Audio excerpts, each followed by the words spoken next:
Thank you for joining us and welcome to another edition of Answers Network. I'm your host, Alan Cardoza.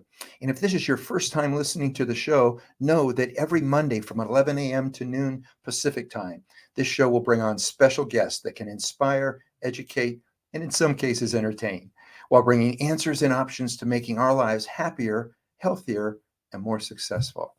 Now, if you can't listen live, all of our shows, including this one, can be found at answers.network. And I'd really appreciate it if you could all do me a big favor.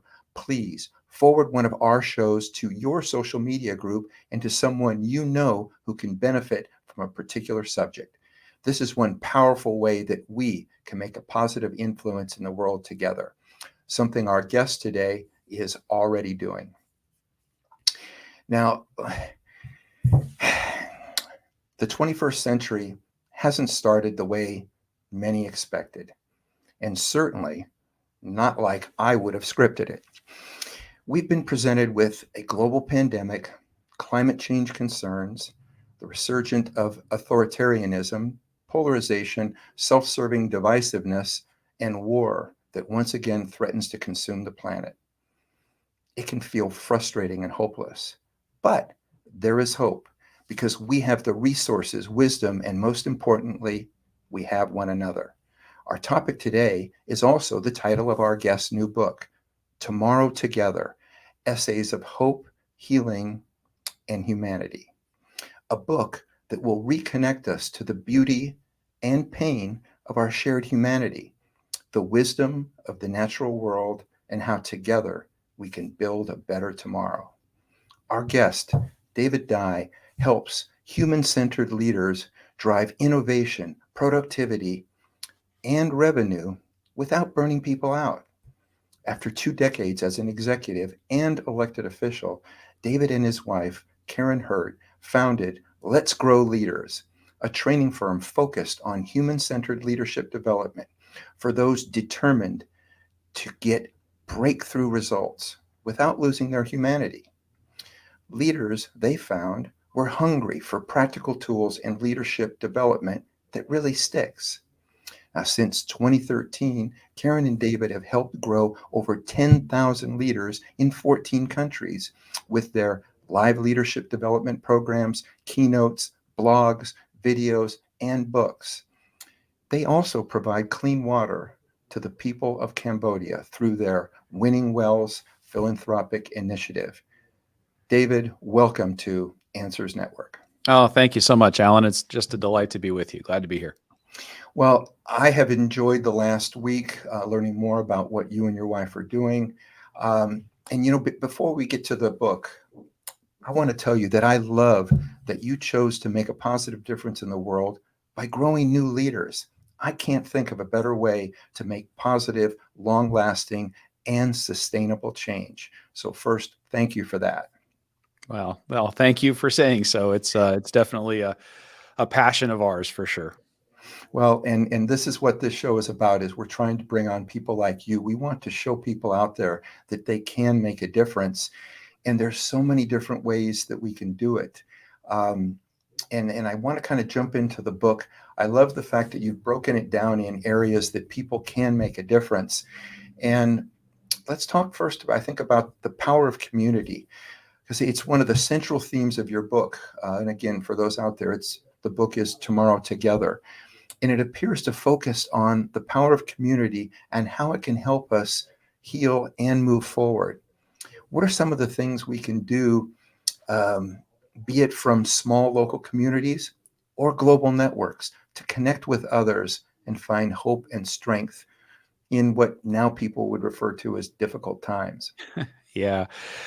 Well, thank you so much for that. And I feel the need to go back to the leadership work we do because so much of the leadership development, we work with global companies, small nonprofits, and everyone in between, uh, in terms of equipping leaders with really practical skills and tools to be able to achieve the results and do the work they need to do today and feel really good about themselves. I like to say without losing their soul and their humanity and or losing their mind in the process. Yeah.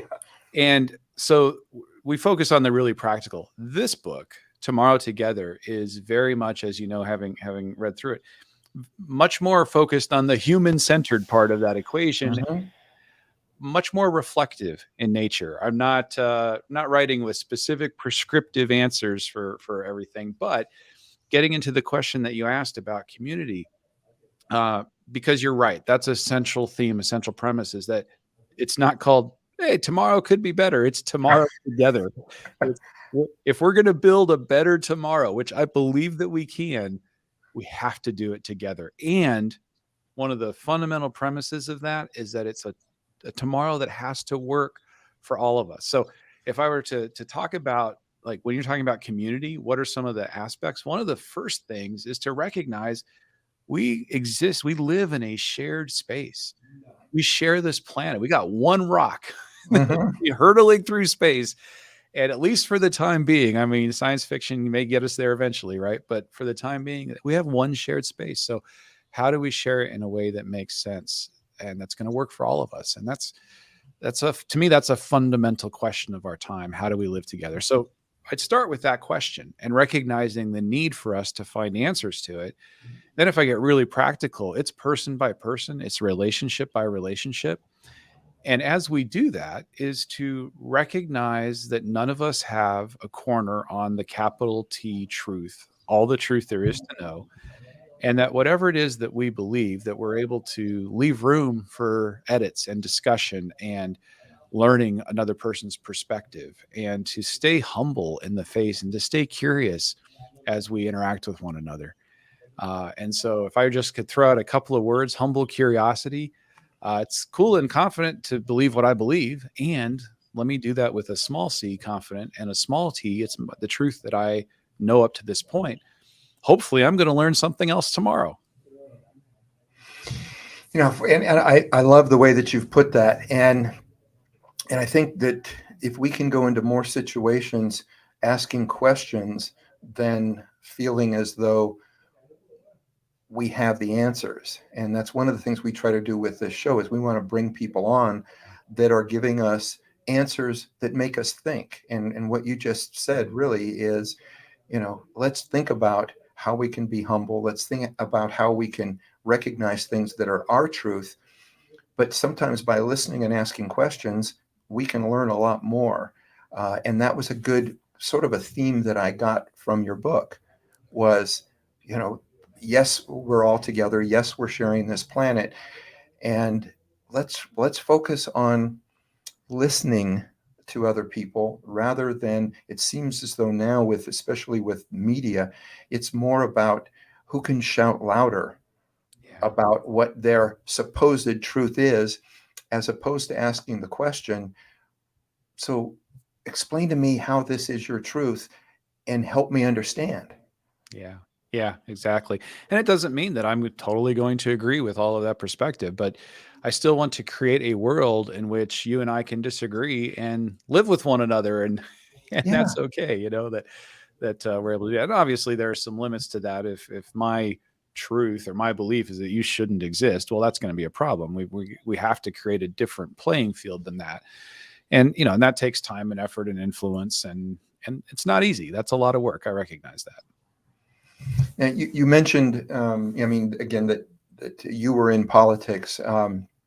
When we talked off the air, you said you did it at a very young age. Yes. So it wasn't recent.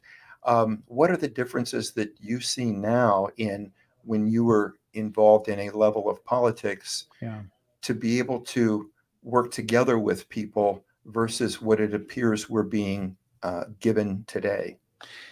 There's a story that I share frequently about my time in local politics, that I think there's a leadership story here, there's a human story, and I just love it. So, in the city where I was an elected city councilman, we had a situation where all of our youngest children were having to get bused 5, 6 miles. So you're talking preschool, kindergarten age kids were having to Hmm. get bused because there was not a education center close enough for them. So we decided we needed to build one, and everybody thought it was a good idea. So you talk about polarization, everything else. Nobody thought this was a bad idea. Everybody wanted it to happen. And yet, in the weeks leading up to trying to make some of those decisions, I still remember this one meeting, city council meeting, very clearly. Public comment, staff comment. somebody would raise a suggestion. Well, what if we did this for this after school thing? Or what if we did had this kind of version of this here? And always the next 2 or 3 comments were objections. Well, that's not going to work because of this, that, and the next thing. And the whole feeling, the atmosphere in the room, it was just frustration and everything ground to a halt.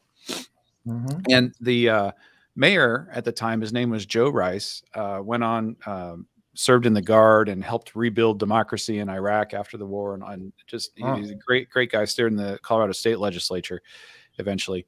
But he was serving as mayor at that time. And he kind of stood up and he called a timeout, kind of called an audible time. Okay, timeout, everybody. He went in as the ref there. He said, listen, we can find 1,000 reasons why this won't work. And that's the wrong question. For the next 10 minutes, I want us to ask a different question. For 10 minutes, can we just ask, how can we do this? How can we get this done?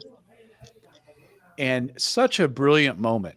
It was in a heartbeat. The atmosphere in the room changed. Somebody comes up and says, well, that question that they just raised, how can we? Well, we could do this, we could do that. And they came up with a couple of ways to make it work. And so did everybody else. Long story short, the center got built.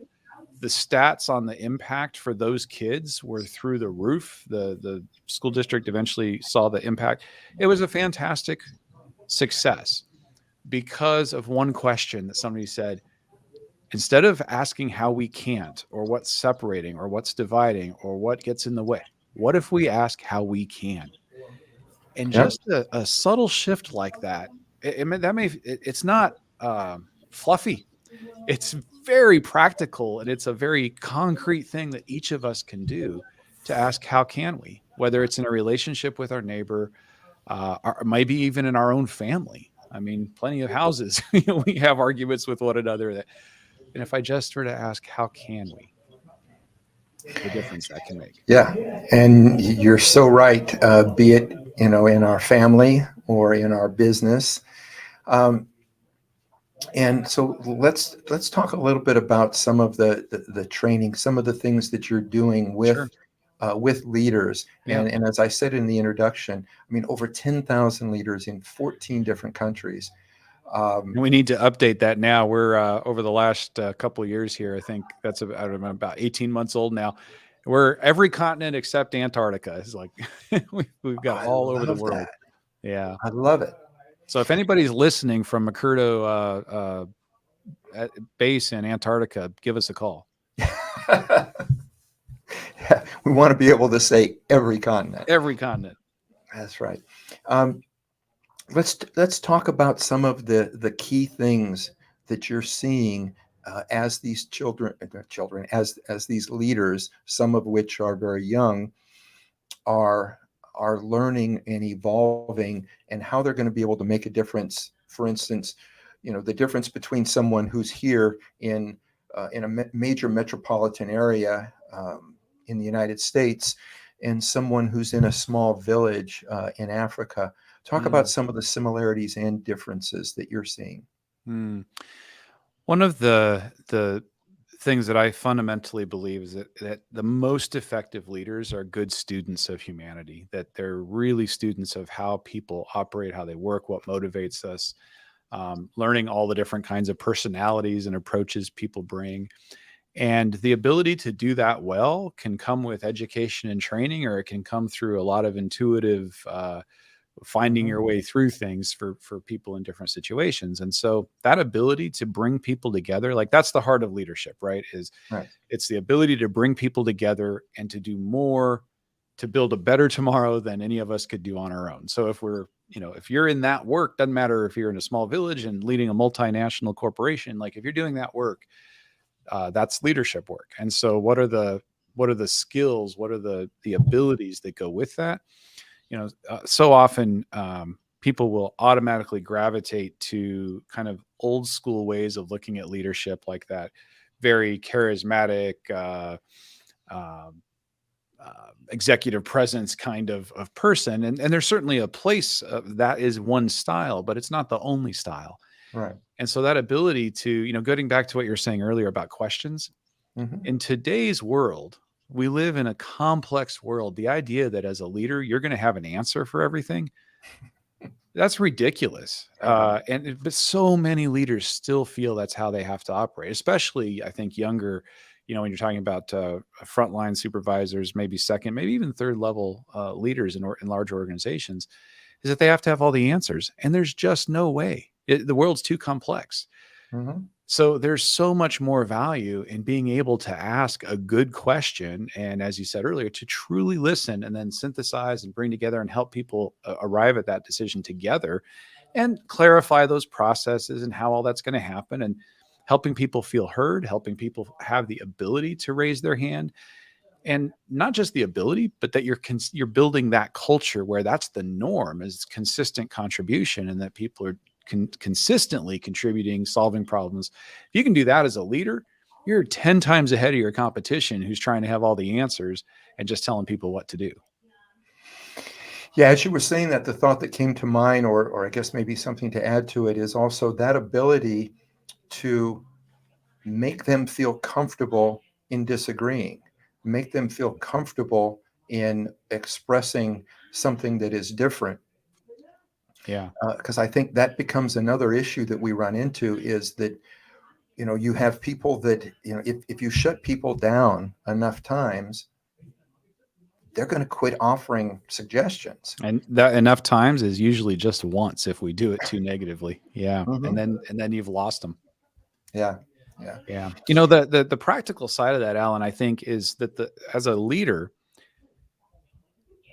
if when I am confronted with a team member telling me something that's a disagreement with a decision I made, or a policy that exists, or our way of doing things, our real primal self takes that as an attack, right? It's that we Hmm. feel like threatened by that.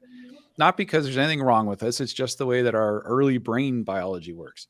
So the first person we have to lead in order to create that environment is ourselves, to keep ourselves from feeling shut down, Yeah. to keep ourselves saying, and I know the Answers Network here, right, all about that, and the critical thinking, and like there are multiple perspectives. So going back to that word we already used earlier of curiosity, as a leader, can I be curious in what somebody is saying? It's not shutting me down. It doesn't mean I have to agree with it. It doesn't mean I have to act on it. But can I get curious about whatever the truth is Right. in their statement? And is there something for me to learn there? If there is, I've examined it and I'll try to learn. And if there isn't, it might be that I need to learn how to communicate with that person more effectively. So there's always something to take away, but it doesn't shut us down. Until we can do that, we're going to have a hard time responding in a way that doesn't shut other people down, because we're acting out of our own pain. Yeah, and I think for everybody out there, an example, and I think I may have actually brought this up a few weeks ago, is that my son lives in another state, and he's working in finance, but he is also a writer. He's writing scripts. Nice. And he calls me up for my opinion. And so he calls up and he asked my opinion. It was very detailed. And so I said, I'll need to get back to you. And I got back to him and I explained, I thought I came up with the greatest idea to make a certain thing work for him. And he thought about it for a minute and he said, that doesn't work. And here's why. And he explained the things that I didn't know about further on in the script, why that Mm. wouldn't have worked. But I felt so good that, number one, he wanted my opinion. Number two, he was very comfortable with telling me that it didn't work, but that he also wanted to explain it because he'll want to ask again. And I think Exactly. that if leaders can look at things that way, you're going to get a lot more value in it. So true. And I love that example, Alan. And as you're explaining it, what he was doing, it's a process that we call respond with regard. Hmm. So, as a leader, you want ideas. Well, the majority of the ideas possibly that you get are not going to be usable, for various reasons. And it might be sometimes it's already being done and the person didn't know it. It could be that it was ill informed. You had an idea that was good Right. for what you knew, but you didn't know all the things. Exactly. So, how do you respond in a way that encourages the person to keep contributing, but then adds that additional information? Or if they just flat out can't use the idea, why not? Mhm. And how do you? So that process of responding with regard, we is 3 steps. Gratitude. Can I say thank you, not for the specific idea, may or may not be able to use it. Thank you for contributing. Thank you for Yeah. trying. Thank you for thinking about how we can be better, which is what your son did. Hey, appreciate you thinking about what I could do with this. Second piece, information. What information do we need to add to the discussion that's going to help Mhm. guide them to even more effective contributions in the future? And then Yep. third is the ask. Can I invite them to keep contributing? And so if Yep. I say, hey, thanks for thinking about how we can get better, here's some information that you weren't aware of, love to get your thoughts on X now that you know Y. That person's seen, they're heard, they're valued, and they're invited to keep going. That Imagine that compared to, we tried that last year, it won't work. Yep. And shutting people down. Absolutely. Yeah. So when you're working with leaders, I think that a lot of people would think, okay, this is easy. We can do this until there's adversity, and then things change. So, talk about how you help leaders not only overcoming adversity, but then turning it into a form of resilience. Hmm.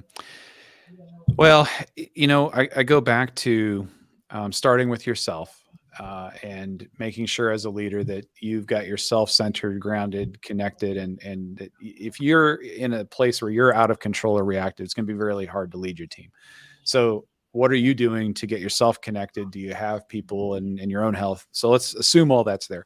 From there, like how are you interacting with your team? So in times of turmoil, change, all the rest of it, I like to say you don't have a choice about what you're going to show up to, but you always choose how you show up. And so the principles I like to start with are the internal values of confidence and humility.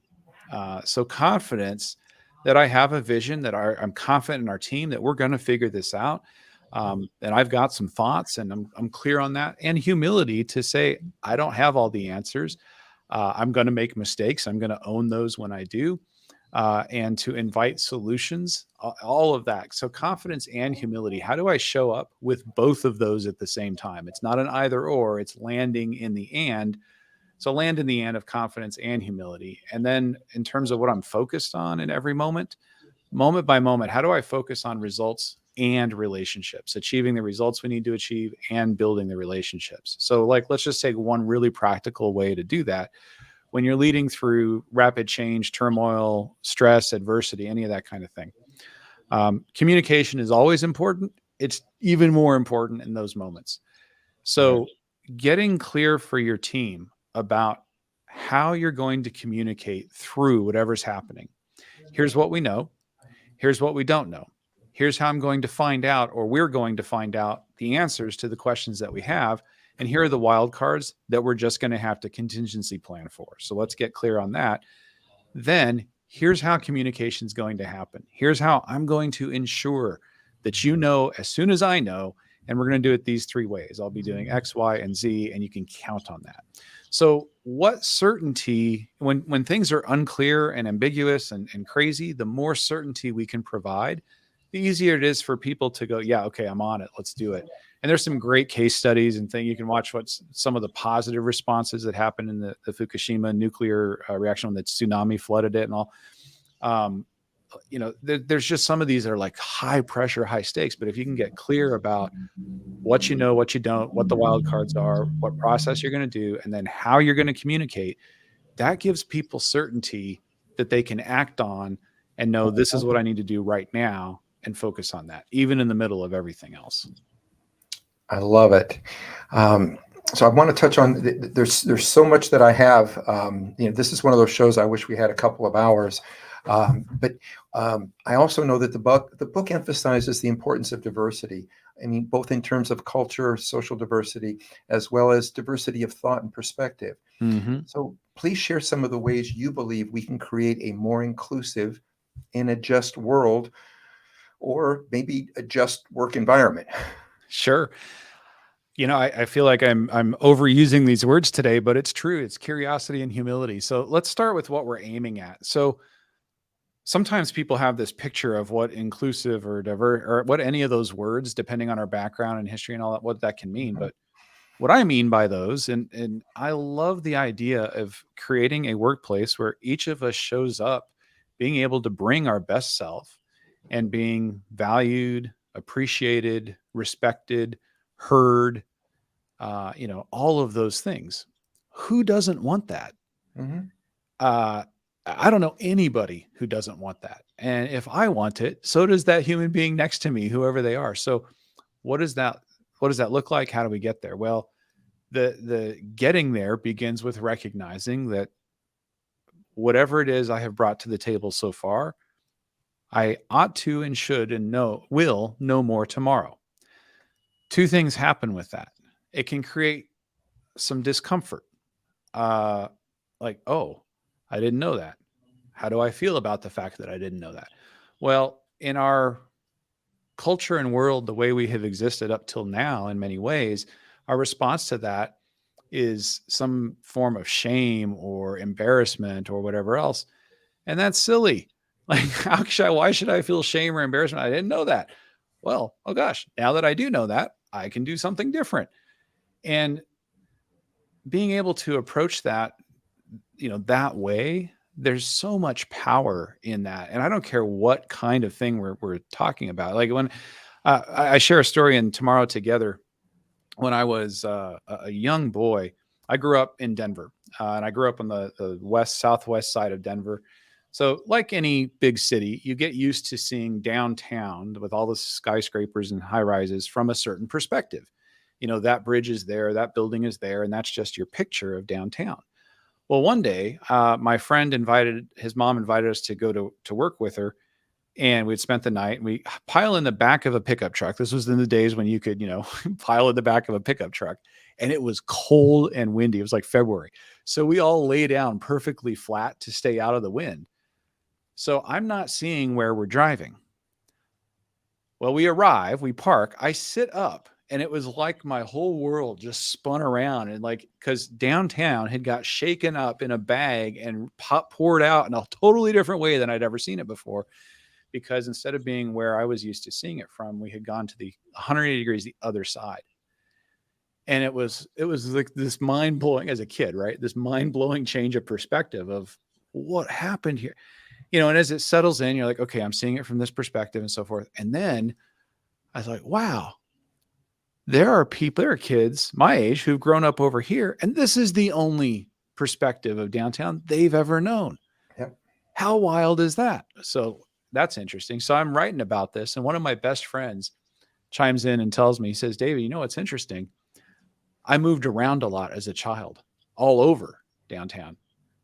The idea that there would only be one view of that is foreign to me because I Yeah. saw it from all the other side. So all these multiple perspectives of the same thing, like, and this is an ancient truth. That's my way of saying it as a young boy. But like, there's those stories about the three blind men and the elephant, and one of them's touching the leg, and one's touching the tail, one's touching the tusk.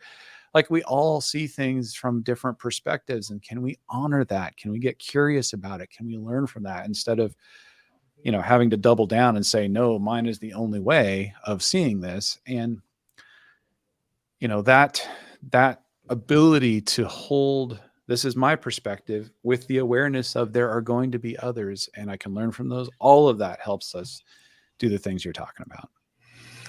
Yeah, and it's another area in which I wish that it was something that was done, through our school system, so that every child got to see things from a different perspective. I know that when my kids were little, I took them to a particular part of town, but it was also where, um, it, anyway, there was a lot going on, and they got to see some things that was different than what it was in our suburbs. Yeah. And at the same time, I just got back from Prague, and I was there as part of an association that I've been a member now for whatever 30, 35 years. But we had members from all over the world. And I spent time with one of our Russian members. I spent time with one of our Ukrainian members. And I have pictures. I spent time with both of them. I had conversations with both of them talking about their perspective of what's going on. And I felt that I came away so much more knowledgeable just by getting the perspective of each individual person, not the political perspective, not the social media or the major media perspective, none of the hype or anything else, Yeah. how it was affecting them as people. Yeah. And I think that if we could start people at a younger age in doing those types of things, it would solve a lot of problems. Yeah. It's one of the challenges. I think it is a fundamental challenge of our age is as awesome as all of these technologies are, is there is also a real tendency for them to reduce us from being three-dimensional. And this is not new. I mean, obviously this has happened, since mass media has existed, and even previous to that tendency that we have to reduce the other and shrink them down from three-dimensional human beings who live and feel and think and care about things the same way that we do to, a two-dimensional, and then a box, and then some pixels on a screen, and then their job title, and then maybe a negative word or a what's the word I'm looking for? A stereotype, any of that kind of thing. Yes. You just mentioned this is not new. Okay. And I've had conversations with young people, and I've said, go watch a few episodes of Laugh-In. Okay. And it's on, it's on Amazon Prime or Netflix or one of those. And if you watch it, and especially for people that are in their 20s, if you watch that, okay, they're talking about a lot of the same problems that we have now. I mean, it's amazing that the way that they're talking about government, the way in which they're talking about diversity, there's so many different things that's going on. I said, if you look at that, this is not new. So don't look at this and go, oh my God, we're going through this, we'll never make it and stuff. Guess what? We've been through a lot. We'll make it. We'll make it. And I believe we will learn and do and grow better too. Exactly. I was talking with a woman who, she is very advanced in age, and 30, 40 years ago wrote an incredible best-selling book in the space of employee engagement and leadership and all of these topics that I care about. And, she was reflecting on the work and on not just her life, but what all of us, are doing. And she said, with a little grief in her voice, she said, why are we still having to have these conversations? Why haven't we solved this yet? And, and I understand the pain for sure.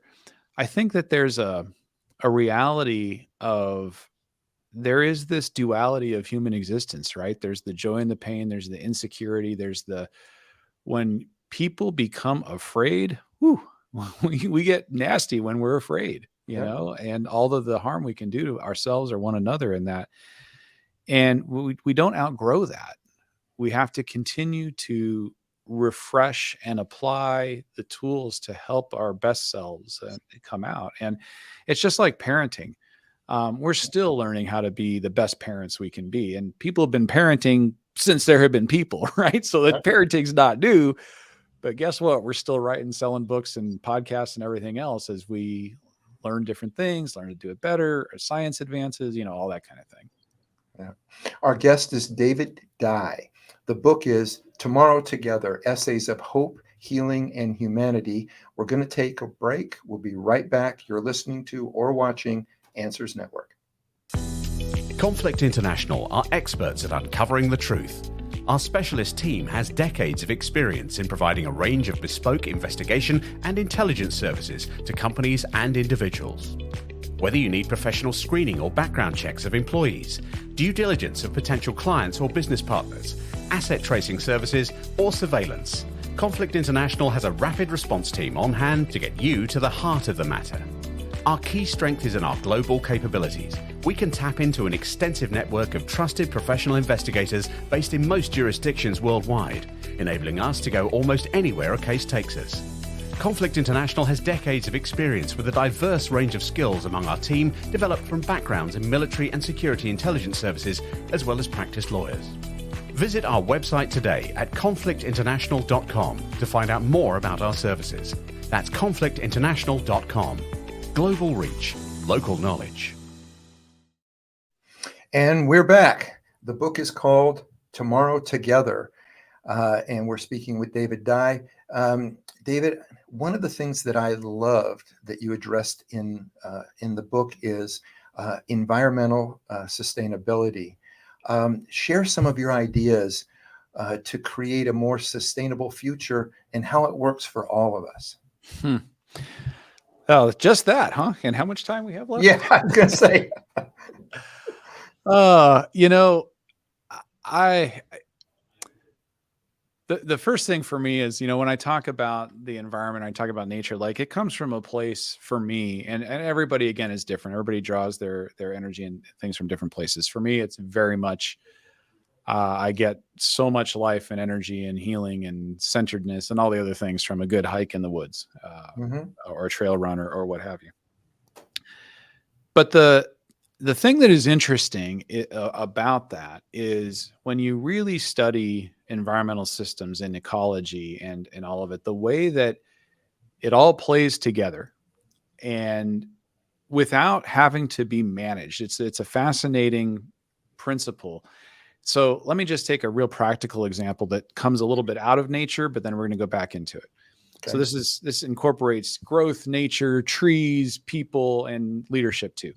So in Washington D.C., there's the National Bonsai Museum, and the first time I ever went to, it's fantastic. If you ever DC listening and you've never been to the Bonsai Museum, it's worth your visit.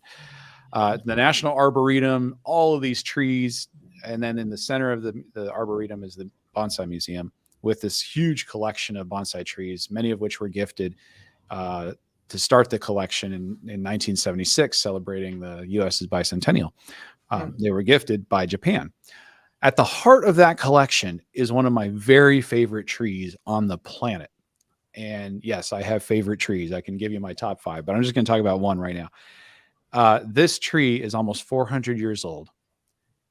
And the first time I ever saw it, I was moved to tears. The second time I saw it, I took a date, moved to tears. That there was no second date, but she did think it was adorable that I was crying at a tree. That's I found out that's code, no second date. But the why I'm unashamed. Why does that tree move me so much? Well, 2 reasons. One, so if you know anything about bonsai, like it takes almost daily care to take care of these trees. They've got to be watered and shaped and pruned and diligently cared for. And this thing's 400, almost 400 years old. So generation after generation after generation of family had cared for that tree. And then the other reason is because that tree survived the atomic bombing at Hiroshima Wow. in World War II. It was just a mile from ground zero, and the concrete wall protected it just right, and it somehow survived. And then it was the centerpiece of this collection that was the gift. So when I look at this tree, I see, generations of discipline and artistry. It's like the best of humanity. And then you see war and the worst of what war can be in an atomic bomb, right? And all of just this confluence of human experience. So my mind is blown by these things. So I asked one of the gardeners who's pushing his cart around, I'm like, how do you guys make, I didn't know anything about bonsai at that point. I said, how do you make these trees so beautiful? And he's the older guy. He smiles. He looks at me and says, son, you don't make a tree do anything. That's not our job. And I'm like, all right, talk to me. What are you telling me? He's like, well, if you think about a tree, if you give it water and sunlight and good soil, it's going to grow because that's what trees do. He said, our job is to find the beauty. The way bonsai works is you find the beauty the tree has, and then it's your job as an artist to reveal that, to nurture it, to give the tree what it needs to grow. And then nature kind of, will do the rest. And it's one of those things for me that there are so many applications of. So in our work with one another as human beings, can we provide, instead of trying to motivate and push and everything else, can we provide an environment in which people naturally flourish and release all of their natural strengths, talents, energy, all of the things that come to us naturally in a positive environment to our, whatever it is, to our work, if it's a community, to our community purpose, if it's a nonprofit, to our nonprofit mission, if we're in public service, whatever it is, to our client, our constituent. to the bottom line, whatever it is that we're doing. So that's one. And then when you talk about the natural world and environmental sustainability and all of those things, that's a big question. But to me, there are two predominant answers. There's what can I do individually, and then there's what can I do systemically.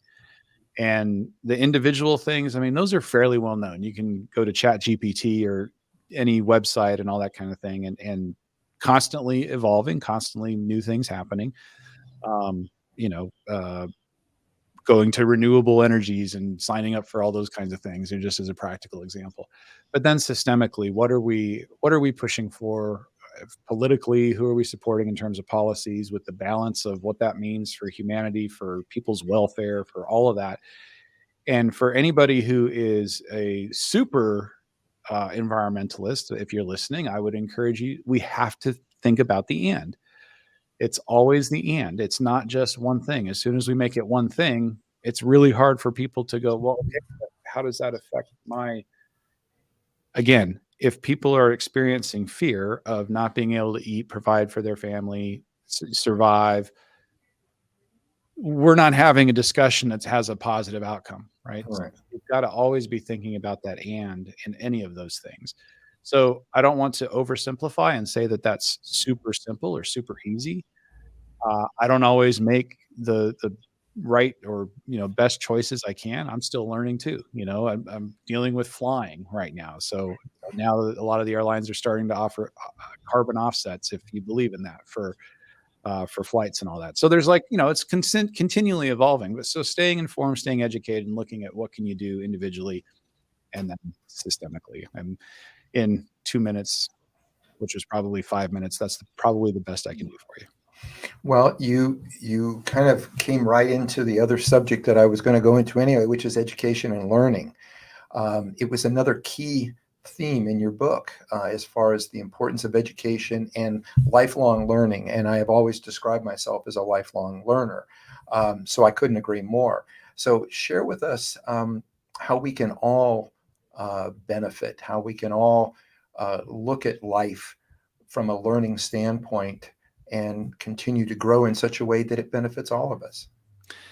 There's a couple of things come to mind. There's a story that I tell in the book called Oatmeal and Scotch. And it's about fundamentals, and that we never outgrow our need for fundamentals. And as soon as we do, we screw things up. So my daughter, when she was 16, I loved going camping. And she said, will you take me camping? Can I bring a friend? So she brought one of her best friends who had never been camping before. So I'm like, I'm going to be super camp dad now. I've got, this great audience. I might give my daughter an awesome time for her birthday, all that kind of thing. And so we set up, we had car camping. So we throw the cooler under the picnic table, set up camp, get everything stacked. I mean, beautiful camp setup. Like, this is fantastic. We're done. It's beautiful. The sun is shining. Let's go for a drive. We pile back in the car. And we go for this beautiful drive. There's beaver dams, there's rainbows. We find a cup of coffee. I mean, it was just a wonderful time. We're gone for about 2.5 hours. We get back to the campsite. I park the car. The girls run off ahead to the campsite. And I hear my daughter's friend shout, "There's a giant chipmunk's been in our campsite." And my heart sinks because there's no such thing as a giant chipmunk. Right. I know immediately what's happened, because as soon as she says it, I'm like, oh no. If in my description of setting things up, I violated a fundamental of camping. I don't know if you caught it, Alan. No, go ahead. I threw the cooler under the table and left it there. I did not put it back in the car. So I left unprotected food in the middle of a campground in the middle of the wilderness. So it was not a chipmunk, but a bear had taken advantage of that time up for us away, and it had eaten everything. I mean, when I say everything, it had emptied the entire cooler. The only thing that it didn't eat was I had put a bottle of scotch in there. And on the label of that, there were 3 claw marks down the label on the glass bottle, almost saying, I didn't, but I could have. Yeah. And I laugh because I had violated a fundamental. And as soon as you violate a fundamental, you're done, right? So as we're learning. But the other thing was, I feel like the bear respected the fundamentals, because you never drink another person's scotch without permission. So, But that lifelong learning, like that starts to me with those fundamentals. Am I staying curious? Am I staying humble in face of all I don't know and approaching it? And then another thing I like to say is, what am I looking for? So back to that question that we asked earlier when we're building a school, like how can we? Human brains, one of the amazing things about our brains is we tend to find what we're looking for. So if I'm looking for reasons to be upset, offended, discouraged, all of those things, that's what I'm going to find. But if I'm looking for solutions, opportunities, connection, hope, I'm far more likely to find it. So can I consciously be looking for those things on a daily basis?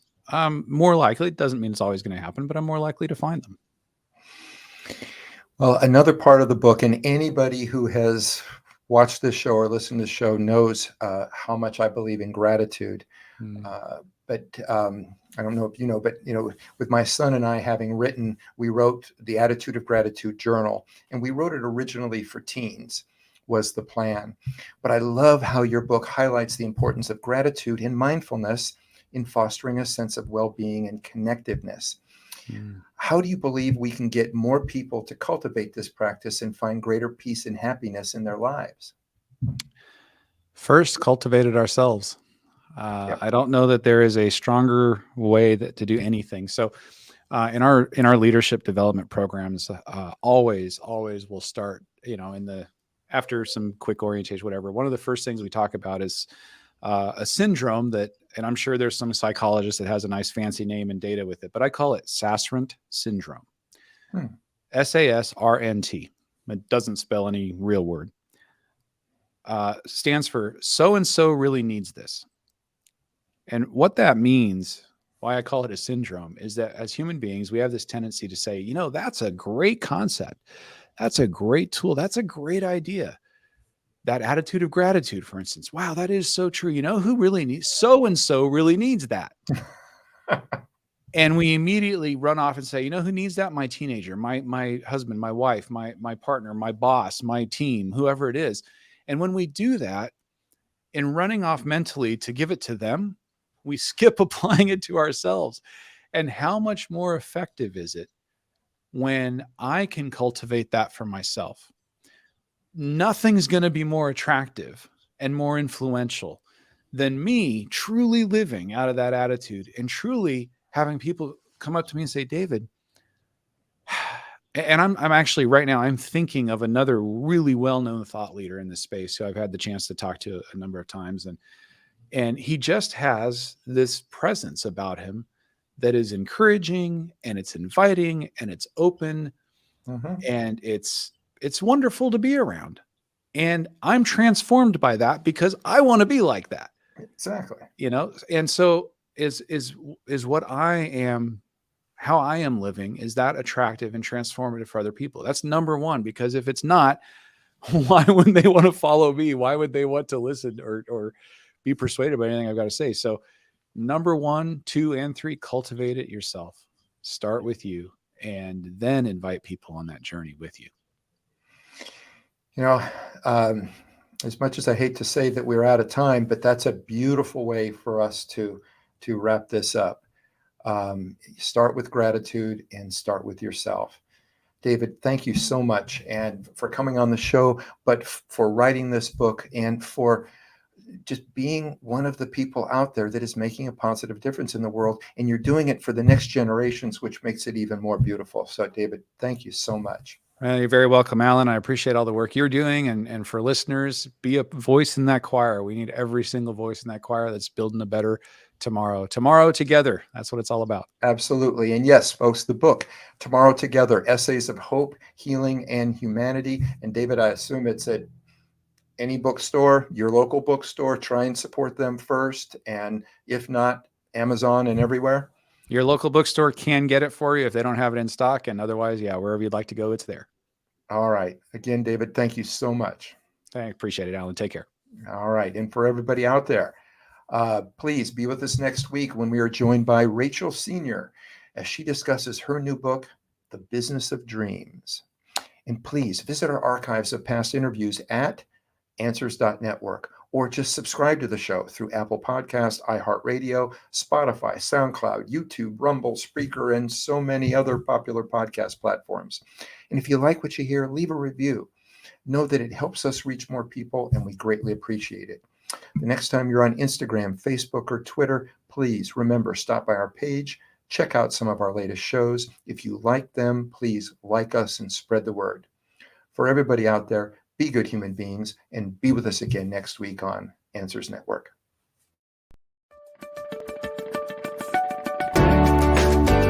You're listening to Answers Network with Alan Cardoza, only on LA Talk Radio.